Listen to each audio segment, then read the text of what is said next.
Samsung को भारत में $601 million लगभग 5,100 करोड़ रुपए के टैक्स नोटिस का सामना करना पड़ रहा है।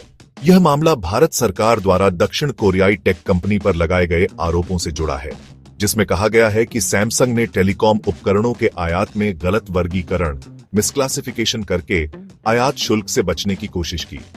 ये नोटिस भारत में अब तक किसी कंपनी को दी गई सबसे बड़ी टैक्स मांगों में से एक है। क्या है पूरा मामला?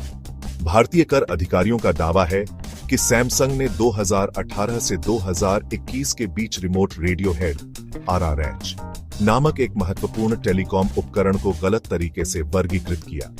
इस उपकरण पर 10% से 20% तक का आयात शुल्क लगता है, लेकिन सैमसंग ने इसे ड्यूटी फ्री आयात करने की कोशिश की।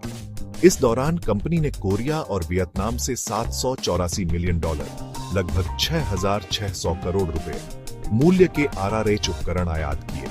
अधिकारियों का कहना है कि सैमसंग ने इस शुल्क से बचने के लिए गलत जानकारी दी, जिसके चलते अब कंपनी से $520 मिलियन का बकाया टैक्स और उस पर 100% जुर्माना मांगा जा रहा है। कुल मिलाकर यह राशि $601 मिलियन बनती है। सैमसंग का जवाब: सैमसंग ने इन आरोपों को खारिज करते हुए कहा है कि यह सिर्फ सीमा शुल्क नियमों की व्याख्या को लेकर एक विवाद है। कंपनी का दावा है कि उसने भारतीय कानूनों का पालन किया है और RRH को ट्रांसीवर, एक ऐसा उपकरण जो सिग्नल भेजता है, के रूप में नहीं माना जाना चाहिए, जिस पर शुल्क लागू होता है। सैमसंग ने अपने दावे के समर्थन में 4 विशेषज्ञों की राय भी पेश की है। हालांकि कर अधिकारियों ने 2020 में सैमसंग के कुछ पत्रों का हवाला दिया, जिसमें कंपनी ने कथित तौर पर RRH को ट्रांसीवर के रूप में वर्णित किया था। आगे क्या?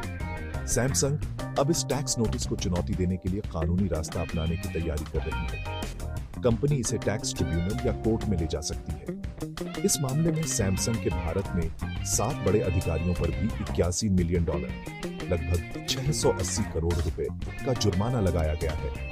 यह विवाद न केवल सैमसंग की वित्तीय स्थिति को प्रभावित कर सकता है, बल्कि भारत में विदेशी कंपनियों के लिए भविष्य में नियमों को भी आकार दे सकता है।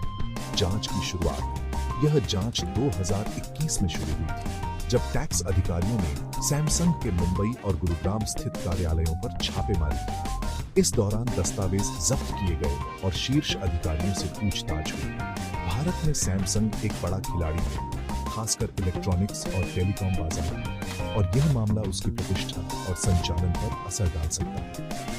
यह घटना भारत सरकार की उस नीति को भी दर्शाती है जिसमें विदेशी कंपनियों पर कर नियमों को सख्ती से लागू किया जा रहा है। सैमसंग के लिए यह एक लंबी कानूनी लड़ाई का संकेत हो सकता है।